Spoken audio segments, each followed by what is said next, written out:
ажыраған әйелдер қоғамның сорысында біз жек көреміз. Мысалы мен жеке өзім ажырасқан әйелдерді жек көремін мен. Отырғым келмейді олардың қасында.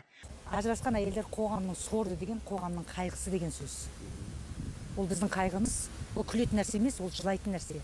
Қазақстанда 70% әйелдердің жалғыз басты болуы, жалғыз басты күй кешіп, жалғыз іліпті болып, қам көңіл балалардың санын көбейту, ол қайғы. Ол ешқандай күлетін зат емес ол.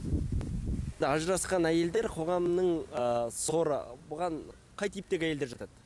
Ажырасқанда бостан өзгеге ажырасып жатқан әйелдер. Мысалы, қалада тұрғым келеді дейді біреулер, бірақ жігіттің жағдайы жоқ. Көп ақша тап дейді, бірақ еркектің оған қазір ыңғайы жоқ.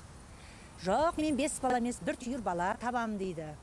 Немесе мен ата-енемен тұрмаймын дейді. Әр түрлі жағдай бар. Содан кейін бұның қатарына біреудің басы байлы, тәп-тәуір үйіп тұрып атырған күйеуін ажыратып алып, өзін күйеу етіп жатқан әйелдерді қосуға болады. Бостан өзгеге отбасын құртып, баланы ойламай, өзін ойламай, еркектің тағдырын ойламай, өзінің тағдырын ойламай, бостан өзгеге ажырасып, біреудің күйеуін тартып алып, біреудің отбасын бүлдіріп, екі әулетті қайғыға салып отқан әйелдер, олар менен кешірім сұрасын, олар ұялсын. Мен ажырасқан деген түсінбеймін мен. Менің әулетімде ажырасқан деген жоқ.